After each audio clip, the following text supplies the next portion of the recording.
Bismillahirrahmanirrahim. Assalamualaikum warahmatullahi wabarakatuh.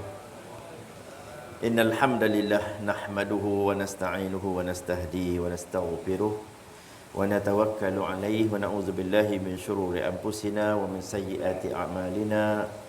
Man yahdihillahu fala mudilla lahu wa man yudlilhu fala hadiya lahu. Asyhadu an la ilaha illallah wahdahu la syarika lahu wa asyhadu anna sayyidana Muhammadan 'abduhu wa rasuluh.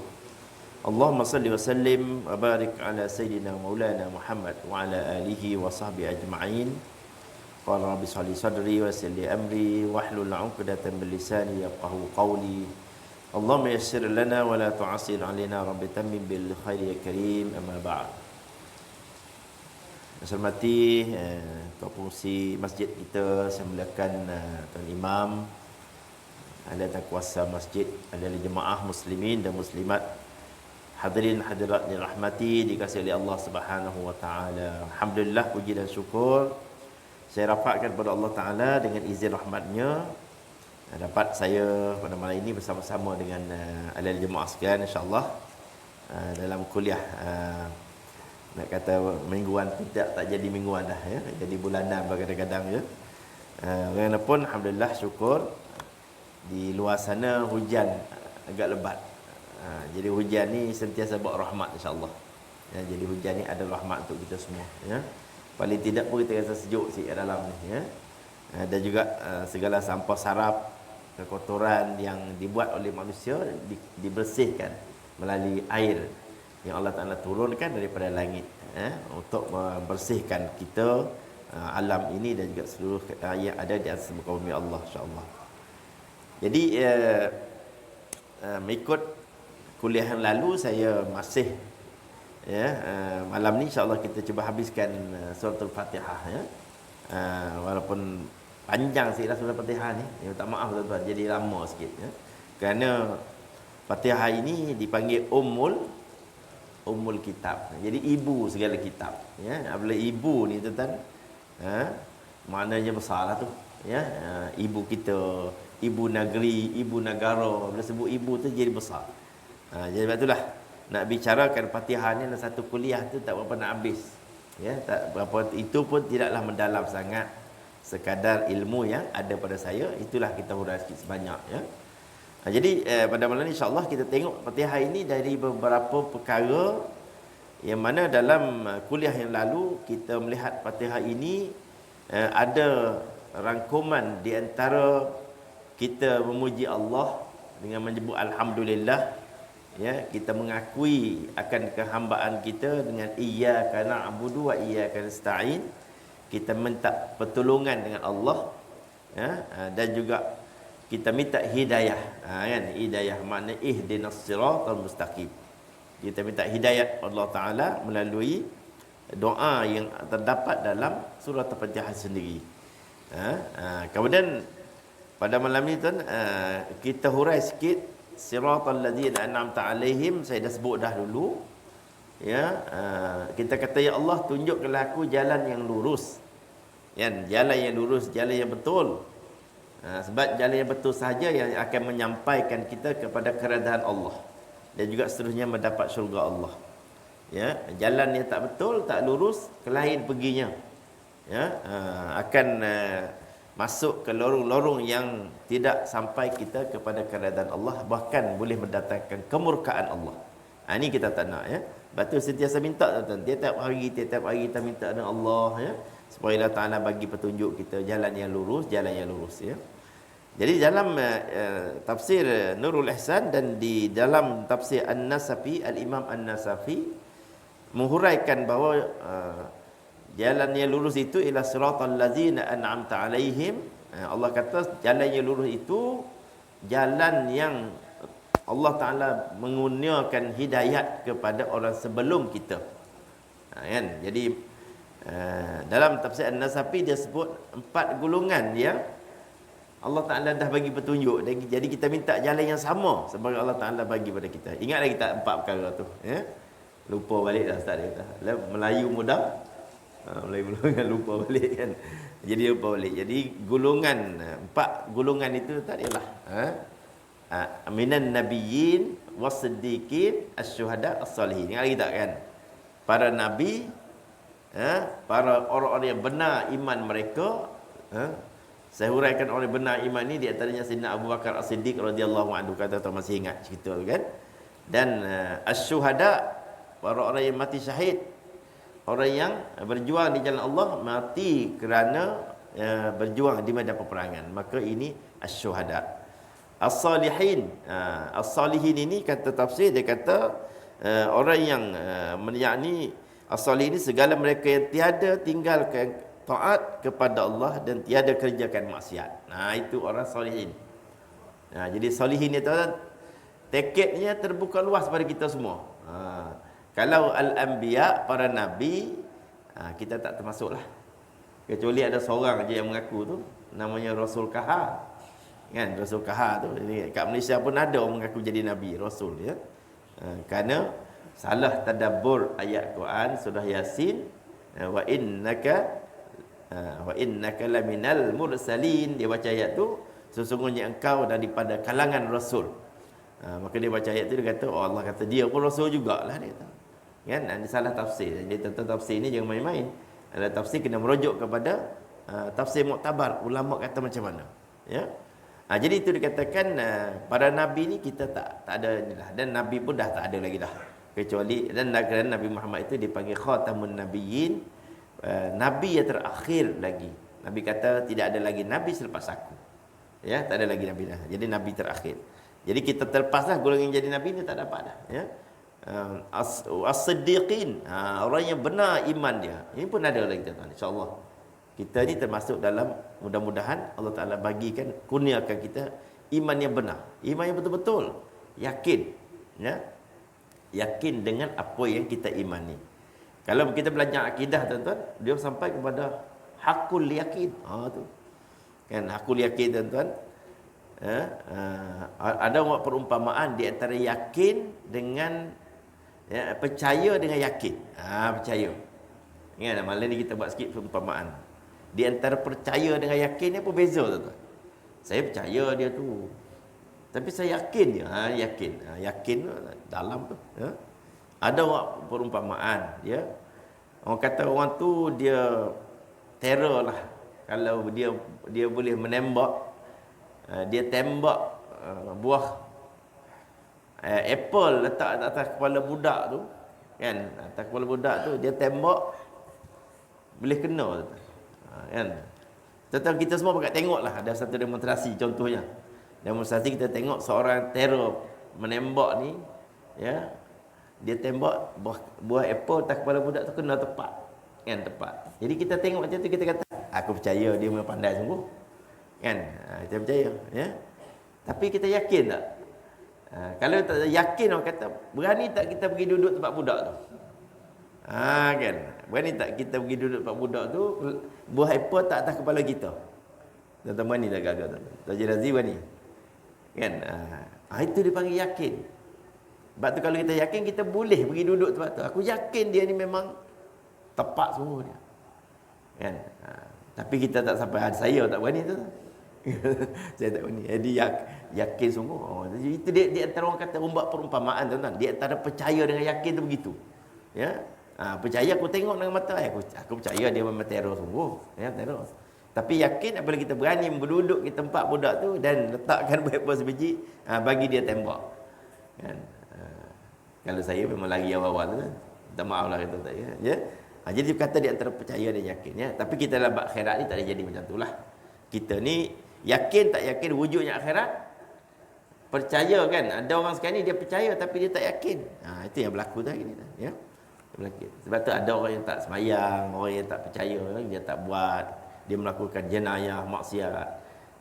Kita kata awak percaya tak di negeri akhirat ada perhitungannya? Ya, ada dikatakan pembalasan, azab dan sebagainya, neraka dan sebagainya. Maka dia kata, aku percaya. Tapi kenapa buat juga? Dia buat kerana yakinlah. Ya, sebab tu alhamdulillah tuan-tuan, kita ni Allah Taala kurniakan keyakinan lah. Mudah-mudahan ada dia di hadapan saya ni, tuan-tuan dan puan sekalian tu, Allah Taala telah campakkan rasa keyakinan. Sebab tu dah datanglah hujan-hujan pun datang juga tu. Kan? Kenapa yakin dia tu? Yakin apa? Yakin bahawa ya, belajar tu wajib. Belajar agama tu wajib. Ya, siapa yang tak yakin belajar agama tu wajib, itu yang jadi masalah tuan-tuan. Sebab tu dia tak mau datang surau masjid. Ini bukan cerita nak mengata dia tuan-tuan, ya. Dia tak mau datang. Sebab dalilnya bukan daripada saya tuan-tuan, daripada Rasulullah SAW sendiri bagi tahu talabul ilmi faridah. Menuntut ilmu tu fardu. Ya, ala kulli muslimin wa muslimah. Ada hadis menyebut begitu, ya. Jadi fardu artinya wajib lah. Fardu macam kata-kata fardu ain lah. Ya, maka wajib. Wajib fardu ni atas pada wajib lagi. Kan? Kalau kita nak pergi haji, kita belajar rukun lah. Macam fardu ni macam rukun lah. Kan? Kalau kita pergi haji tak cukup rukun haji, tak jadi haji. Tapi kalau tak cukup wajib haji, dia boleh bayar dam. Itu cerita. Maknanya fardu dengan rukun ni tinggi, ya, martabatnya. Demikian juga tuan-tuan kita, ya. Nabi kata belajar menuntut ilmu ni fardu bagi setiap lelaki dan perempuan. Kenapa kita perlu belajar? Kerana dengan belajar itulah kita dapat tahu akan hal ehwal agama kita. Dan kita tidak mudah diperdayakan, disesatkan oleh angkara-angkara yang tidak diingini, khususnya syaitan yang sentiasa mencari jalan untuk memesongkan kita daripada jalan yang lurus, ya. Alhamdulillah. Jadi insya-Allah kita ni mudah-mudahan Allah Taala kurniakan siddiq. Kalau kita tak sampai ke tahap Abu Bakar Siddiq pun, kita mudah-mudahanlah, ya, sudah yakin dengan apa yang Allah Taala sebut dan juga Rasulullah sallallahu alaihi wasallam sampaikan melalui hadis-hadisnya. Yang ketiga, golongan ketiga ialah asyuhada, pada orang mati syahid, ya, orang berjuang di jalan Allah. Kita ni berjuang juga tuan-tuan. Tidak kita berjuang, tapi berjuang ni tidak di medan peperangan, tapi pertempuran yang berterusan dengan syaitan. Yang Nabi kata raja'na min jihadil asghar ila jihadil akbar. Nabi balik daripada peperangan Tabuk, kata silap saya, Nabi kata kita ni baru balik daripada peperangan kecil kepada suatu peperangan yang lebih besar. Ya, maka para sahabat bertanya, apa jihad yang besar tu Rasulullah? Itu Nabi jawab, jihadun nafs, jihad melawan nafsu. Jadi kalau begitu tuan-tuan, maknanya jihad kita ni setiap orang kena berjihad. Nafsu ni apa yang dia seronok tuan-tuan? Ya.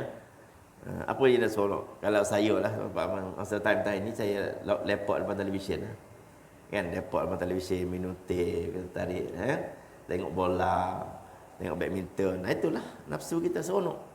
Apa yang seronok, nafsu sukanya itulah yang disuruh oleh nafsu. Maka kalau kita tak berjaya nak melawan nafsu tu, maka bakal tak datang lah, ya. Kan? Ada orang tu dia tak sanggup buat drama saja. Drama kan. Biasanya saya tengoklah kawan ibu lah, kawan lelaki ni tak kisah sangat, tahu lelaki dia bola, pukul 3 pagi dia sanggup bangun. Kan? Dia bola pula kan. Perempuan dia lain, dia drama-drama ni. Ya, saya pun tak ingat drama macam-macam lah. Ya, dia sanggup tu, ya. Tunggu tu satu scene kalau boleh tak mau terlepas. Itu di antaranya kesukaan dia. Ya, itu semua kegemaran nafsu lah tuan, ya. Boleh layan tapi jangan sampai leka kepada tanggungjawab. Ya, takut masalahnya yang tak semayang tu pakai tak semayang langsung tuan. Tengok drama sebagainya. Yang semayang tu dia lari dah sekejap. Bila waktu iklan tu. Kalau iklan 2 minit lah dia semayang. Kan? Dia tu hilang kan. Itulah, ya. Jadi itu teman-teman, itu jihad. Ya, jihad. Jadi syuhada tadi, syuhada ni terkenal, syuhada ni, istilah syuhada ni mati syahid di medan peperangan. Disebut dalam kitab pun disebut gitu, ya. Tapi tentang jihad itu memang kita semua kena berjihad. Dan golongan terakhir as-salihin tadilah saya sebut, orang yang soleh. Soleh ni orang yang taat pada Allah dan meninggalkan maksiat pada Allah, maka itu dikatakan orang yang soleh. Habis itu tuan-tuan, kita pergi kepada kita minta Allah Ta'ala tunjuk jalan itulah, ya, jalan 4 golongan itu. Kemudian seterusnya ghairil maghdubi alaihim, lain daripada jalan orang yang dimurkai atas mereka itu. Maka kata Syekh dalam kitab tafsir nulisan dia kata Yahudi. Orang yang dimurkai inilah, saya tengok semua tafsir mengatakan Yahudi. Semua sepakat ahli tafsir mengatakan al-maghdubi alaihim, orang yang dimurkai. Ya, jangan tunjuk ya Allah jalan yang orang yang engkau murkai. Siapa mereka itu? Orang Yahudi. Yahudi. Allah Taala marah orang Yahudi tu, ya. Siapa Yahudi ni? Ya. Kita duk kenal Yahudi kat Palestin lah kan. Yahudi ni. Ya. Dia ada di antara beza di antara Bani Israel dengan Yahudi Zionis. Bani Israel ini ialah anak cucu kepada Nabi Yaqub. Israel maknanya hamba Allah. Sebab tu tuan kita tak boleh nak kutuk Israel tu. Yang kita kena kutuk tu Yahudi yang Zionis tu. Yahudi yang berpahaman Zionis. Itu yang kita kena kutuk. Kerana dia tu dia ini sangat-sangat ganas terhadap orang yang lain daripada bangsa Yahudi. Kerana dia menolak kitab yang diturunkan oleh Allah kepada mereka, iaitu Taurat. Lalu dia membuat kitab lain, namanya kitab Talmud. Jadi Talmud ini ajarannya jauh berbeza. Di antaranya yang saya tak pernah tengok yang ustaz-ustaz kita yang berceramah, dia kata di antaranya dia ni contohnya dia menghalalkan darah dan harta orang lain pada Yahudi. Sebab itu dia di Palestin tu tuan-tuan. Dia tak rasa bersalah, dia ambil tanah orang Palestin tu. Mula-mula dia ambil tanah, dia tolak rumah, kan. Kemudian dia pergi buat dinding pula, buat sempadan, dia panggil apa tu? Apa ni? Pagar kan, ya. Pagar batu tinggi, ya. Saya pernah sampailah. Saya pernah tengoklah dekat waktu saya melawat tentera kita di Lebanon, di Lebanon yang bawa kita pergi melawat ke kawasan sampai persempadan Israel. Itu saya kata ini bukan pagar, ni penjara dah tuan-tuan, tinggi tu. Daripada dulu ke dinding memang tak boleh. Memang dalam penjara. Jadi dia buat macam tu, dia buat dinding penjara. Jadi orang Palestin ni duduk lah kat datar kepung. Hanya yang sampai bekalan hanyalah yang berupaya membuat gali lubang melalui bawah tanah, yang mendapat senjata sikit sebanyak makanan daripada negara-negara luar, yang ada kasihan belah kepada orang-orang Palestin. Selain pada bantuan kemanusiaan, payah nak masuk tuan-tuan. Kan, masuk dia sekat. Memang itulah. Sebab apa? Kitab dia mengajar begitu. Kitab dia menghalalkan harta orang lain pada Yahudi. Ya? Jadi Yahudi Zionis ni tuan-tuan, yang ni yang kita katakan. Tapi kalau kata Israel tu tuan-tuan, dia adalah anak cucu kepada Nabi Allah Yaqub. Dalam Al-Quran banyak disebut ya Bani Israel kan. Kita jumpa berpuluh-puluh dalam ayat Quran. Ya Bani Israel azkuru ni'mati allati an'amtu alaikum. Wahai Bani Israel, ingatlah nikmat yang aku kurnia kepada kamu, ya. Iaitu nikmat apa? Nikmat, kalau kita baca tafsir, dia kata nikmat dia dalam surah Baqarah. Ya, surah Baqarah ayat 20-21, maka Allah bagi peringatan pada Bani Israel. Ingatlah nikmat yang aku kurnia kepada kamu. Jadi kata ahli tafsir, nikmat apa yang dikurniakan kepada Bani Israel? Iaitu menyelamatkan Bani Israel daripada angkara Fir'aun. Ketika mana dia lari daripada Fir'aun, kemudian Nabi Musa memukul laut, terpecahlah laut menjadi seperti highway, kan, highway. Maka berjalanlah Bani Israel yang mengikut, mempercayai, beriman dengan Nabi Allah Musa AS, dalam tengah-tengah laut yang telah pun terbuka menjadi satu laluan yang cukup selesa, sampai sebelah sana. Ke Fir'aun tengok sampai itu, Fir'aun kata pelik ni, ini perangkap ni, perangkap. Perangkap ni kata. Dia tak berani nak turun Fir'aun. Sebab nasihat daripada kawan-kawan ni panggil apa tu, orang-orang kanan dia ni, dia kata ini jangan masuk ni perangkap ni. Dia rasa tak sedap hati dah. Tapi mengikut riwayat, mungkin riwayat ni Israeliat, saya tak tahu pasti, Allah Ta'ala mengutuskan malaikat menyerupai seekor kuda betina yang cantik lawa. Jadi melintasi di hadapan kuda Fir'aun. Fir'aun duduk tepi laut ni, kan, tepi laut. Duduk tunggu ni, itu tak berani nak turun. Jadi apabila kuda betina lalu di hadapan kuda jantan Fir'aun, apa berlaku tuan-tuan? Kuda Fir'aun ni lah ikut kuda tu. Macam cerita Piramli lah. Dua ekor itik yang baru bertelur, baru menetah tu kan. Yang mana jantan kah, yang mana betina? Ingat tak cerita tu? Semua saya ingat. Jadi yang di hadapan tu lah perempuan betina, yang belakang dia jantan. Cerita tu lama kali Piramli. maka ikut. Maka naik bila Firaun, kuda Firaun melompat masuk ke laut, maka orang kata Firaun dah turun, maka semua rakyat dia pergi ikut, ya. Maka tenggelamlah. Sehingga Firaun sendiri pun tenggelam, sehinggalah kecuali mayat dia tu Allah Taala bangkitkan, Allah Taala timbulkan, al-yauma nunajjika bi badanika. Hari ni aku timbulkan badan kau Firaun. Lain semua tenggelam, badan Firaun timbul untuk menjadi bukti inilah orang yang pernah dulu mengaku jadi Tuhan, masakan dia hebat, hari dia mati juga akhirnya, ya. Letak di dalam, sekarang ni orang letak mayat dia tu dalam piramid tu, dalam dia panggil apa tu, dalam piramid lah, ya, dia panggil mami kan. Jadi kita yang pergi melawat Mesir, melawat piramid tu, masuk dalam piramid tu, janganlah duduk baca tu kan, masuk nyambat Firaun baca Al-Fatihah pula kan. Ada orang pergi melawat Mesir, pergi melawat piramid, sampai kat mayat Firaun dia Al-Fatihah ramai-ramai kan. Tak payah tu, sebab dia tu tak payah dia, memang dia tu orang yang berhaka pada Allah, ya, orang yang lambang, orang yang penuh dengan kejahatan, ya.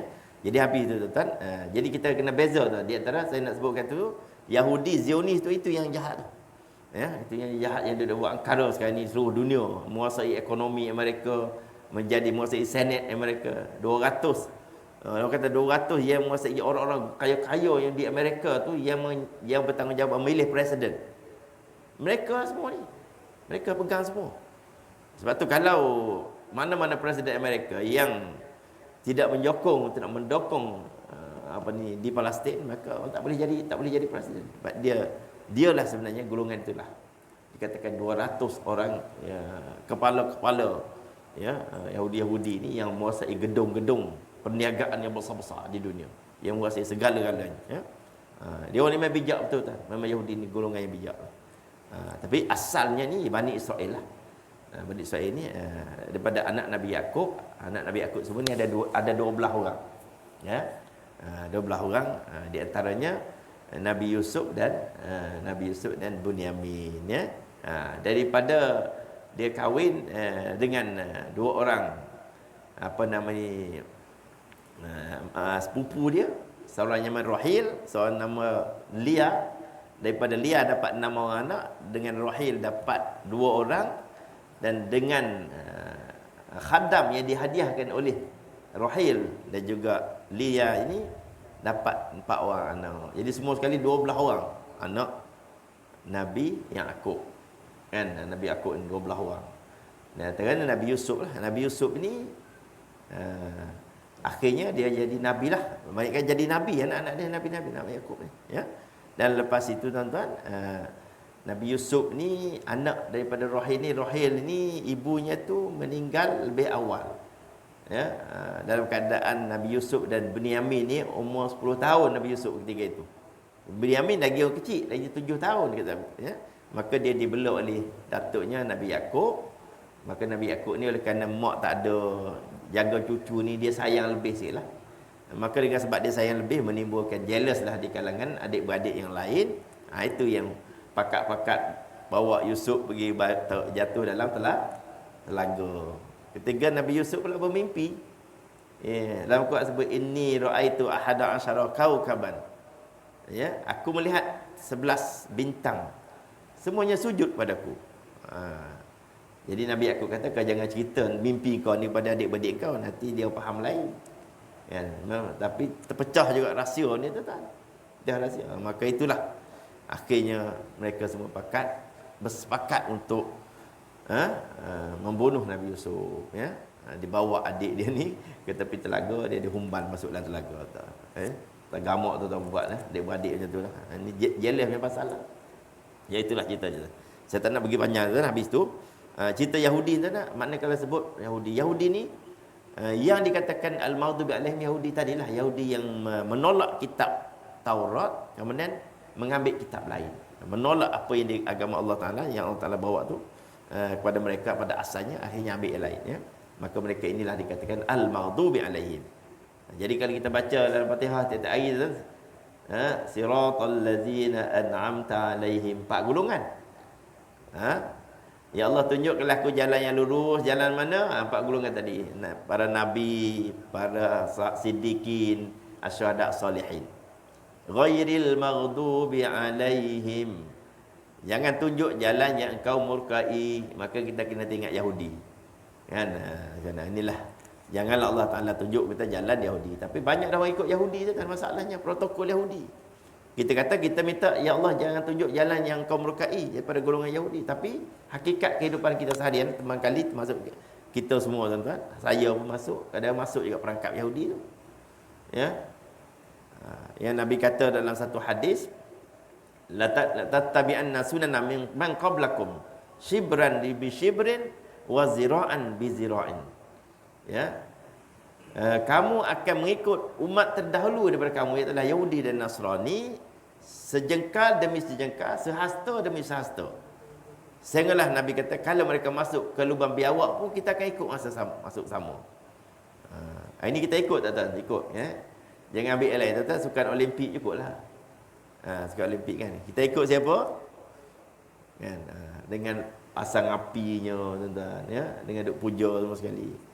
Kemudian segala permainan-permainan yang dalam sukan Olimpik tu boleh dikatakan mendedahkan aurat, baik lelaki, baik perempuan. Ya, tak pasal-pasal. Kalau kita kata renang tu munasabahlah juga pakai seluar macam tu. Yang paling bola tu, main bola tepi pantai tu. Bola apa? Bola pasir. Perempuan, cuba tengok perempuan pakai macam mana, lelaki pakai macam mana. Dia kata ustaz tengok juga, saya pun tengok jugalah tu, tak mahal. Kan? Bukan tengok termenengok. Termenengok juga kan. Itulah pasal lalu dalam televisyen tu. Ya, apa sah? Orang kata kalau lomba lari 100 meter ke 200 meter kan, pakaian lelaki dengan perempuan tu jauh beza tu. Patutnya yang lelaki pakai ataupun pakai boleh tahanlah sikit. Ya, tapi lelaki pakai macam tu, perempuan pakai macam tu. Itulah. Ini ditentukan oleh siapa? Siapa yang membuat angkaran ni tuan-tuan. Inilah protokol Yahudi. Ya, saya mendapat maklumat ni daripada orang yang baca buku protokol Yahudi. Dia kata boleh dikatakan hampir kebanyakan sukan-sukan yang dipertandingkan di peringkat antarabangsa ni tuan, adalah dia orang yang membuat. Dia mencipta satu sukan, dia mencipta inilah pakaian yang sesuai. Sukan ni ini pakaiannya, dia yang tentukan. Kan? Itulah. Lepas tu kita papang anjal, berenang, kuat lentang, kuat kupu-kupu. Kan? Itulah tuan-tuan. Semuanya adalah protokol. Jadi dia nak londeh ke semua kehormatan wanita-wanita dalam dunia ni, ya. Jadi kita orang Islam ni pun kalau nak masuk Olimpik kena macam tu jugalah. Jadi macam tu, itu dikatakan Nabi kata tu barangkali betul lah. Kamu akan ikut mereka sejengkal demi sejengkal, sehasta demi sehasta, ya. Kalau mereka masuk ke lubang biawak pun kamu akan masuk sama, Nabi kata. Ini yang kita tak. Tapi kita minta lah, ghairil maghdubi alaihim, minta tu jangan tunjuk jalan yang kau murkai. Ya, jadi sekarang ni mereka membuat propaganda ini cukup hebat tuan-tuan. Akhirnya kebanyakan daripada umat Islam di dunia hari ini pun mengikut protokol yang ada pada Yahudi, ya. Itu dia tu. Kemudian waladhdallin, waladhdallin ni kata ahli tafsir, dia kata ad-dallin ni ialah an-nasara, iaitu jalan yang Nasara, yakni kalau sebut Nasara inilah Kristian, ya, Kristian. Setengah ulama lain daripada dia kata jalan orang kafir dan munafik. Dia kata ghairil maghdubi alaihim, jalan yang akan melukai orang Yahudi, ad-dallin, orang yang sesat. Siapa golongan sesat? Golongan sesat ni ialah orang Kristian. Nasrani dia panggil. Kalau tuan sebut Nasrani dan Kristian sama tuan. Ya, Nasrani. Jadi golongan mereka ni dia kata golongan kafir dan munafik. Itu dikatakan orang yang sesat. Kenapa mereka ni sesat? Kerana mereka itu juga menolak kitab. Mereka ini membuat kitab Bible. Asalnya kitab apa? Yang ditulis pada Nabi Isa? Injil kan? Injil. Kepada Nabi Musa Taurat. Kepada Nabi Isa Injil. Injil yang original tu. Tapi ada 4 orang yang mendakwa dia adalah pengikut Nabi Isa, maka dialah yang membuat kitab Injil ini. Ya, yang mana ada Luke, ada Matthew, ya, John, adalah saya tak ingatlah, ya. Ada 4 orang tu dia kata dia ni adalah anak murid kepada Nabi Isa. maka dia membuat kitab. Jadi kitab ni kalau dah dibuat oleh manusia, itu yang berlakunya pertembungan di antara satu besi dengan besi yang lain. Ya, inilah kalau tuan-tuan tengok perdebatan di antara siapa yang kita kenal itu Dr. Zakir Naik dengan orang-orang Kristian.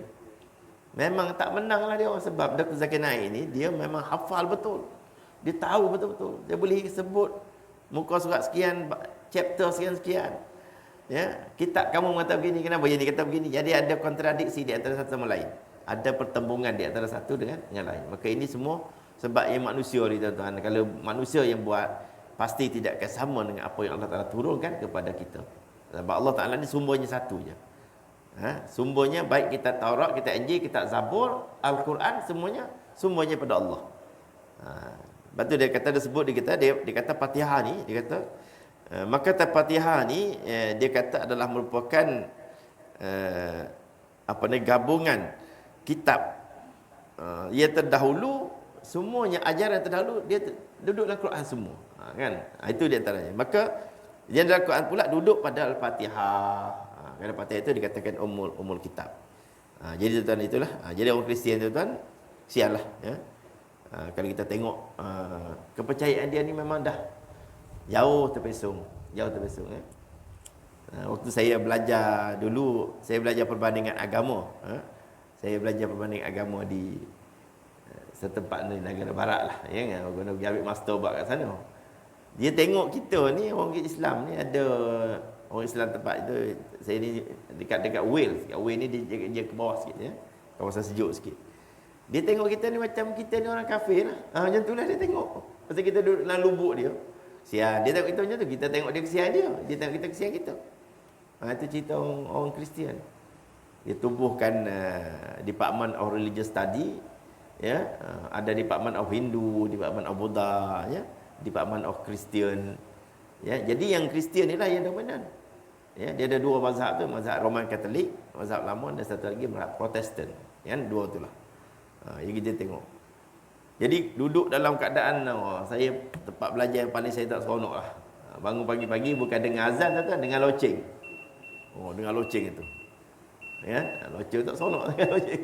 Maka Kristian itulah akhirnya tuan-tuan apabila berdebat dengan pendeta, bukan pendeta, itu Dr. Zakir Naik, dia tak boleh nak lawan kerana apa yang dikatakan oleh mereka itu jauh berbeza dengan apa yang ada dalam Al-Quran sebenarnya. Kita berhenti azan ya. Ya. Azan. Gitu.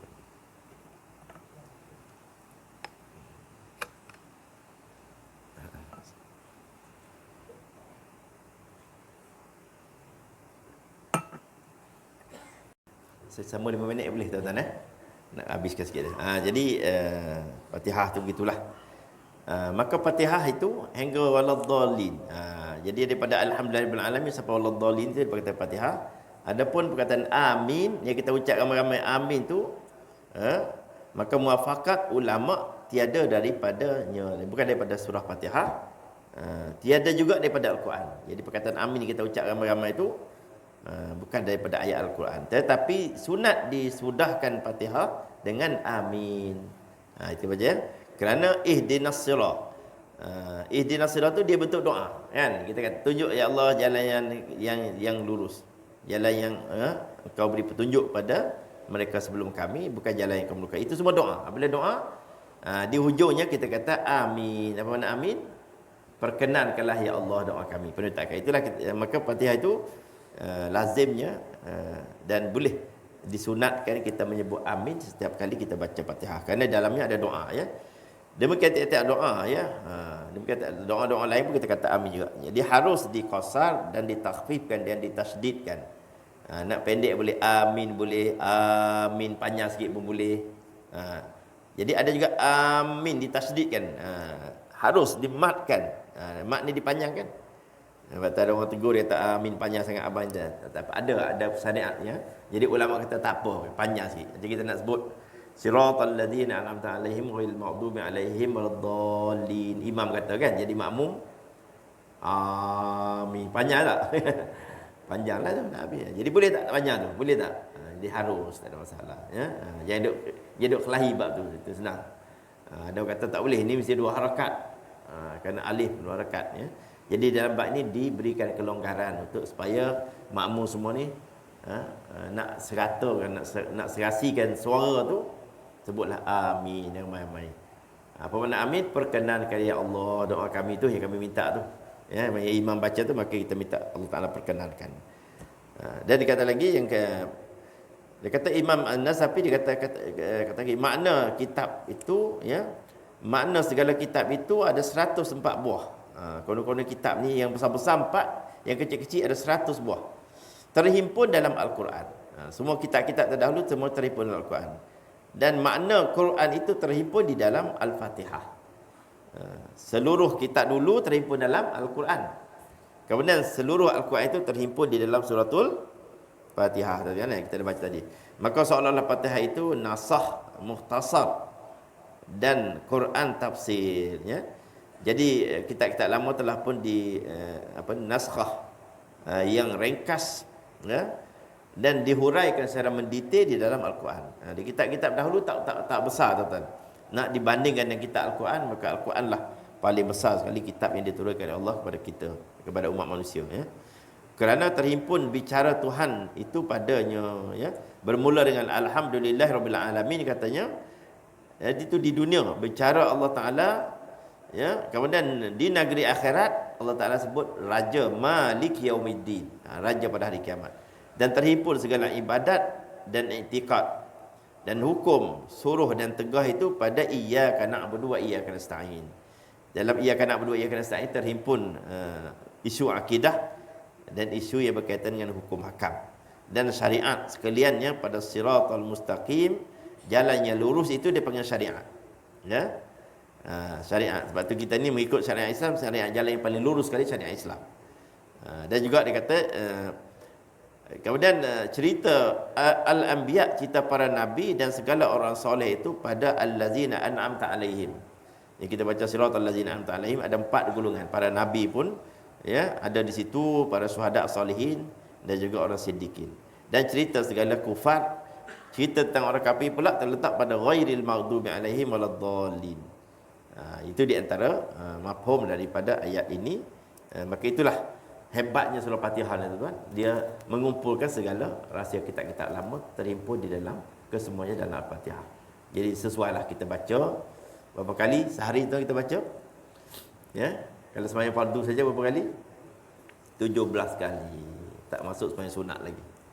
Ihdinas siratal mustaqim itu 17 kali kita. Semua sekali.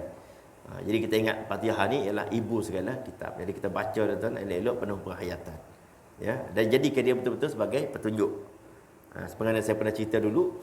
Saya pernah cerita kat sini yang seorang penyanyi terkenal dengan Indonesia, namanya penyanyi dandut zaman dulu tu, apa nama?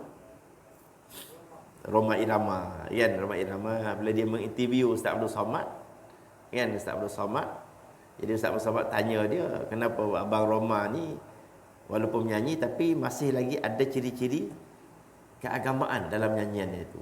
Dia kata dia mengambil petunjuk, pedoman dia pegangan dia ialah surah Fatihah dia. Dia kata dia apabila dia baca Fatihah dia kata dia menghayati betul-betul falsafah surah Fatihah. Dengan konsep puji Allah, konsep kehambaan iyyaka na'budu wa iyyaka nasta'in. Ya, kadang konsep Allah Taala bagi petunjuk kalau kita betul-betul baca ihdinas siratal mustaqim dengan penuh penghayatan, insya-Allah Allah akan bimbing kita kepada jalannya diredainya. Jadi kita baca tu, kita baca tiap hari dah. Lepas tu kita dengar tu imam baca, kita kena menjiwai al-Fatihahnya. Sebab tu saya bagi penekanan sangat tuan-tuan, sampai 3 kuliah ni saya sebut Fatihah saja. Ya, supaya kita menjiwai, sebab kita akan dengar tiap-tiap hari tu imam baca Fatihah, kita duduk dengar. Kan, sebabnya ada penghayatan di mana kita tuan-tuan dengar saya bicarakan sikit sebanyak dia tuan, dan ustaz-ustaz lain pun dah bicarakan surah ini kali, maka kita akan terasa bahawa hidayah Allah tu benar-benar dia masuk dalam jiwa kita. Dan kita minta Allah Taala jauhkan daripada kita jalan yang dimurkai dan jalan yang sesat, itu daripada kalangan Yahudi dan orang Kristian, dan tunjukkanlah jalan yang betul. Inilah kehebatan surah Fatihah. Ia dipanggil sebagai ummul kitab. Ummul Quran pun ya, Ummul Kitab pun ya. Sab'ul Masani ya. 7 ayat-ayat dia ulang-ulang. Banyak nama Fatihah ni. Kita silap saya ada 12 nama. Saya pun dah lupa dah ya. Jadi itulah setakat itulah malam ni insya-Allah. Jadi kalau kuliah akan datang saya akan balik semua kepada Qul a'udzu birabbin nas. Kita ambil daripada bawah lah. Kenapa saya ambil surah lazim insya-Allah tuan. Kita tengok apa cerita dalam Qul a'udzu pula. Lama dah kita baca Qul a'udzu birabbin nas, apa cerita dalam tu ya. Qul a'udzu birabbil falaq apa cerita. Qul huwallahu apa cerita ya. Tabat yada. Kali kita tengok sebab tu saya sengaja ambil surah lazim tuan-tuan sebab kita nak baca hari. Bila kita lazim kita baca boleh rupanya kita menjiwai sikit sebanyak apa yang kita banyak baca supaya setiap kali kita solat kita baca ayat-ayat ini kita teringat sikit sebanyak cerita-cerita yang terdapat dalam surah-surah berkenaan ya. Sekadar itu wallahu a'lam wabillahi taufiq hidayah. Assalamualaikum warahmatullahi wabarakatuh. A'udzubillahi minasyaitonir rajim. Bismillahirrahmanirrahim. Wassalatu wassalamu ala Rasulillah. Allahumma ighfir lana dhunubana wa israfana fi amrina taqabbal wa ansurna 'alal qawmil kafirin. Allahumma صراط المستقيم صراط الذين أنعمت عليهم من النبيين والصديقين والشهداء والصالحين وحسن أولئك رفيقا يا أرحم الراحمين وصلى الله على سيدنا محمد والحمد لله رب العالمين تقبل الله منكم.